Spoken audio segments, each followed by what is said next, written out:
अनुपमा जी, इसलिए तो मैंने बोला कि हमारे शॉर्ट कौन जला ना, हाँ शर्ट हमारे शॉर्ट ताहर कुर्ती कुर्ती बड़ा मैच करता। हम जानते हैं बिट्टू जी के लिए आज कौन सा गाना याद कर रहे थे। बिट्टू जी का हम एक फोटो देख रहे थे, हमको लगता है कि जब 20 में हम आए थे पटना तब भी ये इससे थोड़े से मोटे थे, अभी ये बेचारे दुबराते चले जा रहे हैं।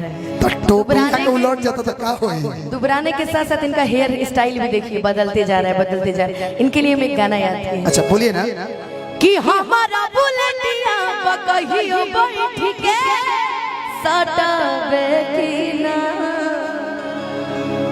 कि हमारा बुलेटिया कहियो बैठ के सटावे की ना, कि बोलो बोल रे पतरका, कि बोल बोल रे पतरका हमारा से पटवे की ना, बोलो बोल रे पतरका हमारा से पटवे की ना, हमारा बुलेटिया कहियो बैठ के सटावे की ना, हमारा बुलेटिया हमारा बुलेटिया कहियो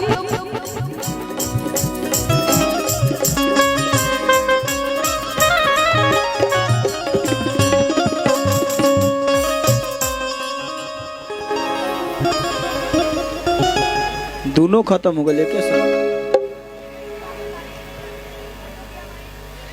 हेलो हेलो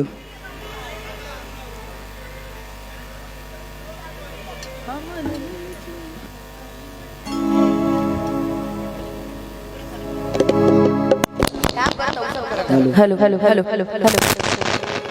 इसीलिए हम बिट्टू की तारीफ जल्दी नहीं करते हैं, कुछ ना कुछ गड़बड़ हो ही जाता है। कि बोल बोल रे पतरका, हाँ कि बोल बोल रे पतरका अरे हमारा से पटवे की ना, बोलो बोल रे पतरका हमारा से पटवे की ना, बोलो बोल रे पतरका हमारा से पटवे की ना। आप एक आरुआ बोला पता न पटी है, प्यार से कहीं शीशा चमकावे लुका छत के ऊपर से, शीशा चमकावे लुका छत के ऊपर से, प्यार जब करे के बात बहरी आजा घर से, प्यार जब करे के बात बहरी आजा घर से, आज ना तकाल हम लबू बनिए गियास से, आज ना तकाल हम लबू बनिए गियास से, प्यार हम करीले तोहसे पहिले कलास से, प्यार हम करीले तोहसे पहिला कलास से, प्यार हम करीले तोहसे पहिले कलास से, बाकी डर लागे तहरा बाबूजी के पास से, बाकी डर लागे तोहरा बाबूजी के पास से, प्यार हम करीले तोहसे पहिले कलास से, प्यार हम करीले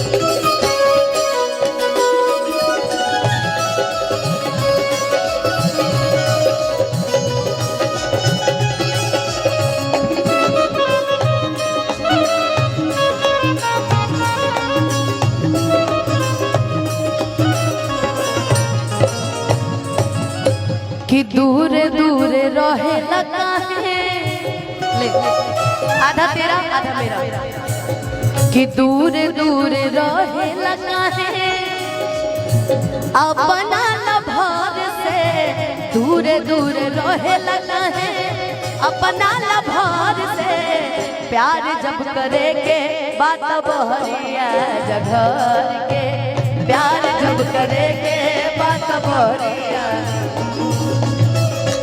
अब हमारे बीच में भोजपुरी के सुप्रसिद्ध गायक धनंजय शर्मा जी दो शब्द अपने बीच में कुछ बोलेंगे। मेरा दे दीजिए कॉल। इनका दे दीजिए, इनको जो भी है। हाँ हाँ